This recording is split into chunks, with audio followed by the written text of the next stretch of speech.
আপনি যদি প্রকৃতিকে গভীরভাবে লক্ষ্য করেন তাহলে বুঝতে পারবেন এখানে বেঁচে থাকার জন্য কেবল শক্তি বা গতিই নয়, প্রয়োজন বুদ্ধি আর অভিযোজন ক্ষমতা। এই অভিযোজনের সবচেয়ে রহস্যময় রূপ হচ্ছে ক্যামোফ্লেজ, অর্থাৎ নিজের অস্তিত্বকে গোপন করে ফেলা। আজ আমরা এমন কিছু প্রাণীর কথা জানবো যারা প্রকৃতির সঙ্গে এমনভাবে নিজেদের মিশিয়ে ফেলে যে আপনি তাদের খুঁজে বের করতে গিয়ে নিজের চোখকেই সন্দেহ করবেন।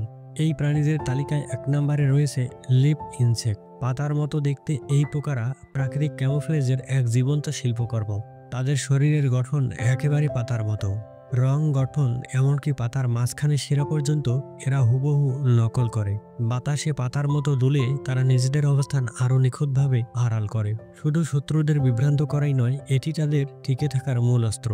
এই প্রাণীদের তালিকায় ২ নম্বরে রয়েছে মিমিক অক্টোপাস।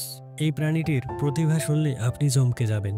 এটি একমাত্র প্রাণী যেটি প্রায় ১৫টিরও বেশি সামুদ্রিক প্রাণীর ছদ্মবেশ নিতে পারে। কখনো এটি সাপের মতো আচরণ করে ভয় দেখায়, কখনো ফ্যাটফিশ হয়ে মাটি বরাবর চলাফেরা করে, আবার কখনো ভয়ঙ্কর স্করপিয়ন ফিশের মতো ছদ্মবেশ ধারণ করে। তাদের ত্বক, শারীরিক গঠন, এমনকি চলাফেরা সবকিছু মুহূর্তের মধ্যে বদলে ফেলার ক্ষমতা রাখে। এটি শুধু প্রতিরক্ষার জন্যই নয়, শিকারের দিক থেকেও একটি অসাধারণ কৌশল। এই প্রাণীদের তালিকায় ৩ নম্বরে রয়েছে স্যান্ড লিজার্ড, মরুভূমির গিরগিটি। মরুভূমির প্রাণীরা সবসময় চরম পরিবেশের সঙ্গে খাপ খাইয়ে চলতে বাধ্য। স্যান্ড লিজার্ড বা মরুভূমির গিরগিটির শরীর বালির রঙে মিশে থাকে এবং গায়ের দাগ বালির ছায়া বা পাথরের মতো দেখায়। শুধু স্থির হয়ে বসে থাকলেই এটি হয়ে যায় একেবারেই অদৃশ্য। শিকারী যতই কাছে থাকুক না কেন, নাড়িয়ে না দিলে বোঝার উপায় নেই সেখানে কেউ আছে। এই প্রাণীদের তালিকায় ৪ নম্বরে রয়েছে বৃক্ষ বাকল প্রজাপতি।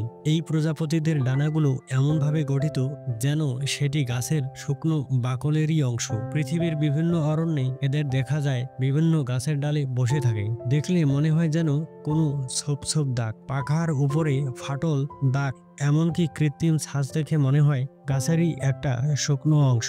এই প্রাণীদের তালিকায় ৫ নম্বরে রয়েছে ট্রি ফ্রগ। এই ব্যাঙগুলো পরিবেশের আলো ও রঙের উপর ভিত্তি করে নিজেদের গায়ের রং বদলাতে পারে। সবুজ পাতায় গেলে সবুজ, বাদামি ডালে গেলে বাদামি, ছায়ায় গেলে গাঢ় রং ধারণ করে।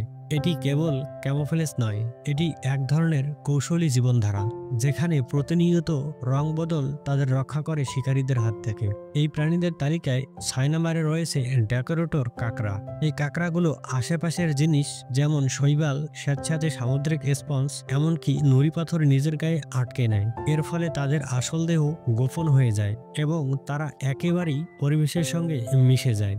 এই কৌশল শুধু আত্মরক্ষা নয়, এটি একটি প্রতিভারও পরিচয়। এই প্রাণীদের তালিকায় ৭ নম্বরে রয়েছে পেঁচার অদৃশ্য কৌশল। এই পেঁচাগুলো নিজের গা টান করে গাছের ডালে এমনভাবে বসে থাকে যেন মনে হয় সেটি গাছের শুকনো ডাল বা বাকলের ফাটল। তারা চোখ বন্ধ করে রাখে, নড়াচড়া করে না। ফলে নিঃসন্দেহে বলা যায় এটি বিশ্বের সবচেয়ে সফল ক্যামোফ্লেজ কৌশলগুলোর একটি।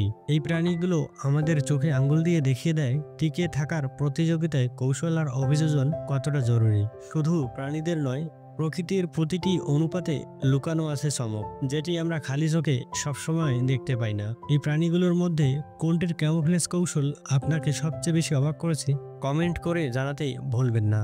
আর এমনই আকর্ষণীয় ভিডিও পেতে আমাদের চ্যানেলটি সাবস্ক্রাইব করুন।